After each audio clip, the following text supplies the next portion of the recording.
Hey, happy Thanksgiving from Canada.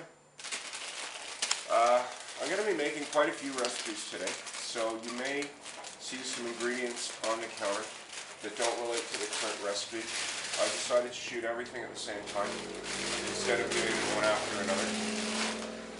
But I will only talk about what I'm doing at one time. Now, since it's Thanksgiving, I am making turkey today. I'm not going to show the turkey because I'm doing one of those turkeys in a bag. They're the new thing, and I wanted to try one this year. And of course, since I waited till the last minute and I went to the store and they had no stuffing. They had no breadcrumbs. They did have some pre-made stuffing, but I don't really like it because once you learn how to make your own, you'll only ever want to eat this. Generally, I use the bagged breadcrumbs because it's just easier.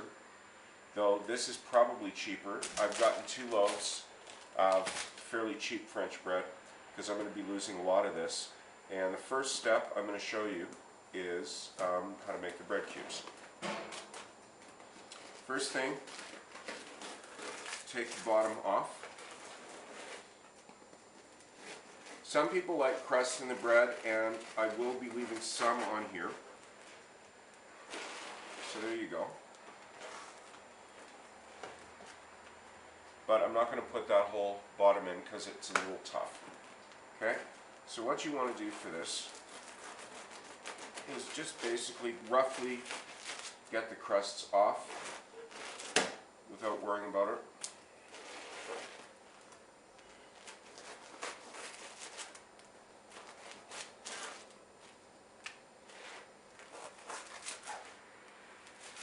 It's good.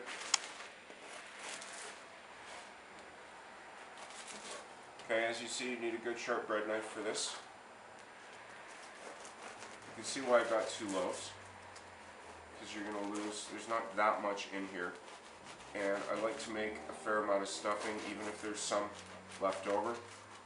I can put it in the fridge, because I am going to be making this separately. It's not going inside the turkey, and I am also not putting any giblets in it. Okay, so that's all good. So, there's a bit, what the heck, just leave it in. Okay, so now, you start to make rough cubes. Kind of try to pull them apart.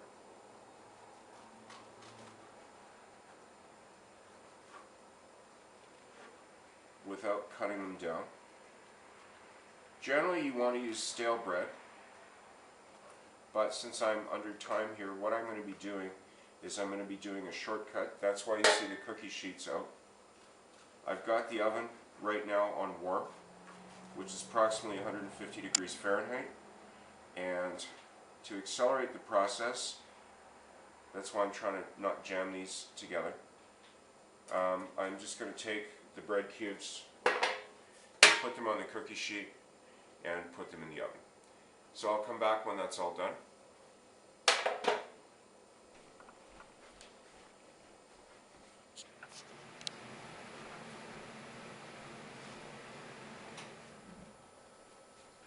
Alright, so I've got both loaves chopped up here, got the counter cleaned up. This is going to be enough. Now, you'll notice I saved one of the bags, and I chopped up all the crusts loose. The reason I did this is I'm going to leave the bag open overnight for these to dry out completely. And once they're dried out, I'm just going to pass these through the blender, and it's going to make some very good fresh breadcrumbs that you can use in a whole bunch of other recipes. So there's no point in throwing this out. So here they are, and the oven's preheated to warm, which is about 150, 200 depending on your oven. I'm going to put these in for a couple hours. Keep an eye on them. An hour hopefully will be enough. What you want to do is you want to make sure, yeah, that's the nice part about buying cheap bread. This is starting to dry out already. You want these dry, but not cooked before you make the stuffing.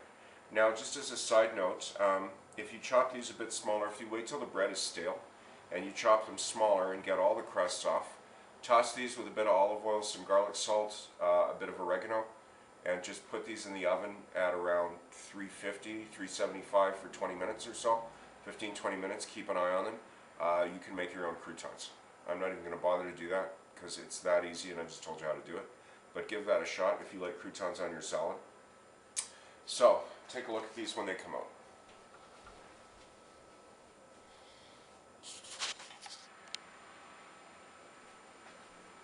It's been about an hour, so I'm going to check on the breadcrumbs, see how they're doing.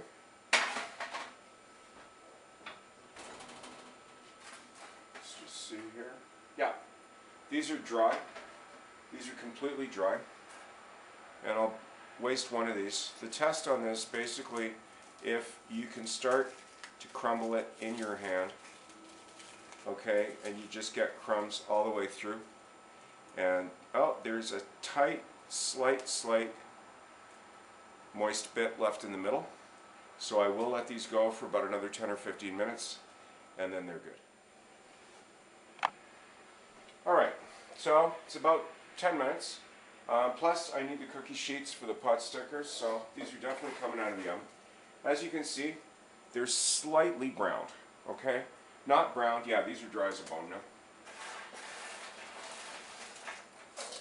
Now, I did say 150. If I wanted to leave it longer, I would have done that, but my stove has been acting up a bit, and it's better for me to use it at 200, so I did leave these in at 200. For a little over an hour. So if you're at 150, which is probably going to be about an hour and a half. Now, this is a preview of what's going to happen tomorrow, okay? So when those crusts dry up in that bag, I mean, I'm only doing this by hand, and you can already see how fine the crumbs are, okay? So when those crusts have been in that bag overnight and I pass them in the blender for maybe 10, 20, 30 seconds, you're going to have a whole bunch of nice, fresh breadcrumbs that you can put in a closed container, leave them at room temperature, and they should be good to use for a while, if they even last that long. So you're going to be seeing these later this afternoon. I'm just going to leave them out open air to complete the drying process. No need to cover these up or put them in the fridge or anything.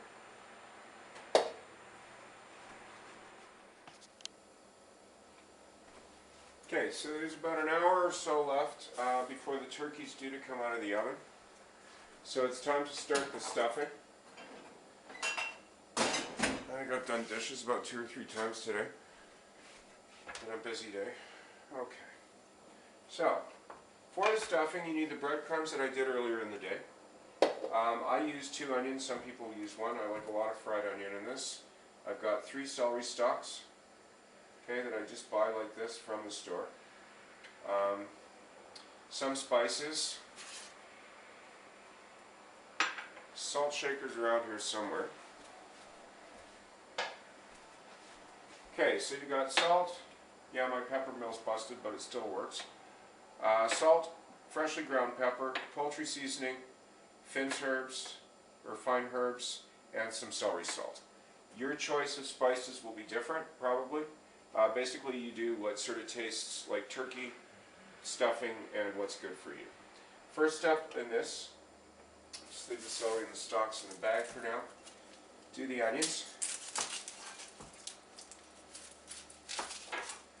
So, same as before, chop the ends off.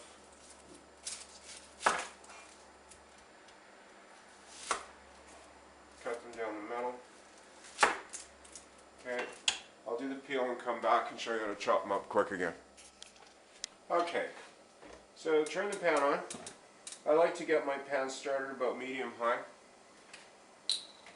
because I know I'm going to chop the onions. Put a bit of oil, not too much. This is not even to coat. It's probably a couple of teaspoons. Start with the end away from you. Try to get some on this side. As you can see, I am being careful with my fingers. Okay? So you can do one at a time. You want this fairly finely minced, or diced, or whatever you want to call it.